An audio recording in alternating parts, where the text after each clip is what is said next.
পূর্ব মেদিনীপুর জেলার কাঁথিতে rail station সংলগ্ন রেলকর্মীদের কোয়ার্টারে শনিবার দুপুরে পুকুরে মাছ ধরছিলেন কিছু মানুষজন।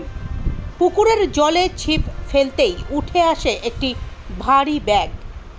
মাছের বদলে সেই ব্যাগ থেকে উদ্ধার হয় প্রচুর কার্তুজ। হইচই পড়ে যায় ওই এলাকায়।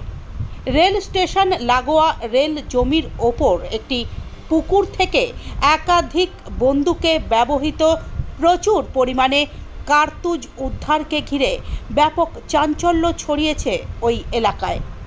ঘটনাস্থলে রেল পুলিশ ও কাঁথি থানার পুলিশ পৌঁছয়।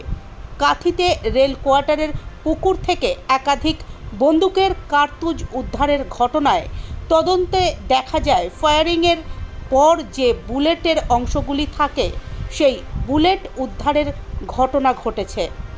গোটা এলাকায় চাঞ্চল্য।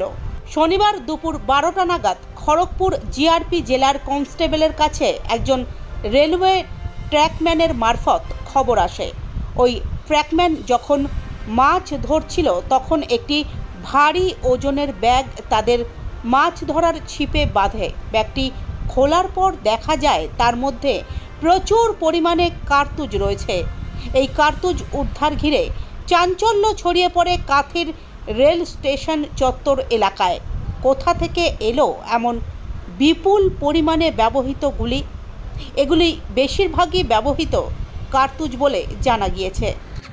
আজকে দুপুরবেলা নাগাদ কনস্টেবল, আমাদের খড়গপুর জিআরপি জেলার কনস্টেবল, একজন কনস্টেবলের কাছে খবর আসে। খবরটা দেন শিবাস চন্দ্র দাস, যিনি একজন রেলওয়ে ট্র্যাকম্যান। তার কাছ থেকে উনি খবর পান যে ওনার কোয়ার্টারের পাশে যে একটা ছোট্ট পুকুর মতন আছে, সেখানে ওনারা মাছ ধরছিলেন এবং মাছ ধরবার সময় ওনাদের হাতে একটি ব্যাগ মতন বাঁধে, যেটা ভীষণ ওজন ছিল। ওনারা ওই ব্যাগটি খুলে দেখেন এবং তাতে ওনারা দেখেন তার মধ্যে বেশ কতগুলি অ্যামিউনিশন আছে। এরপরে আমাদের ক্যাম্প যেটা এখানে আছে, কাঁথি ক্যাম্প দীঘা জিআরপিএসের মধ্যে, সেখানকার অফিসার এবং ফোর্স সেই ব্যাগটিকে উদ্ধার করে নিয়ে আসে এবং ওটা ভালো করে যখন ফিজিক্যাল ভেরিফিকেশন করা হয়, সেটা দেখা যায় যে ওগুলো লাইভ অ্যামিউনিশন নয়। আমরা যখন ফায়ারিং করি তার যে পার্টটা বুলেট আকারে টার্গেটে গিয়ে ধাক্কা মারে, সেই বুলেটের অংশগুলি। এর মধ্যে মোট 393টি বুলেট হেড আমরা পেয়েছি, যার মধ্যে 350টা আছে .303-এর বুলেট হেড, .38-এর বুলেট হেড আছে 3টে, 9mm-এর বুলেট হেড আছে 7টি এবং AK-47-এর বুলেট হেড আছে 33টি। মোট 393টি বুলেট হেড উদ্ধার করা হয়েছে এবং নির্দিষ্ট সেকশনে আমরা দীঘা জিআরপিএসে একটি কেসও রেজিস্টার করেছি।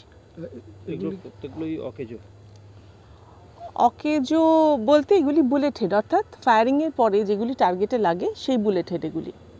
এগুলো কি মনে হচ্ছে যেগুলো ফায়ারিংয়ের পরেই এগুলো উদ্ধার হয়েছে, নাকি এইগুলোকে নিয়ে, প্যালেটগুলোকে নিয়ে কি নতুন কোনো বুলেট তৈরি করার পরিকল্পনা রয়েছে? দেখুন, এগুলো পুরোটাই তদন্ত সাপেক্ষ, কাজে এই মুহূর্তে প্রাইমা ফেসে আমি কিছু বলতে পারবো না। এ ব্যাপারে কি কাউকে জিজ্ঞাসাবাদ করেছেন? এটা সবে এখন কেসটা স্টার্ট হচ্ছে। আমরা নিশ্চয়ই ইনভেস্টিগেশনের সময় বিভিন্ন মানুষকে জিজ্ঞাসাবাদ করব। এটা এই ঘটনার পরে পার্শ্ববর্তী যে আরও যে সব এরকম ঝোপঝাড় রয়েছে বা ছোট ডোবা রয়েছে, সেগুলো থেকে আবার নতুন করে তল্লাশি চালাবেন নাকি? নিশ্চয়ই, সেটা যদি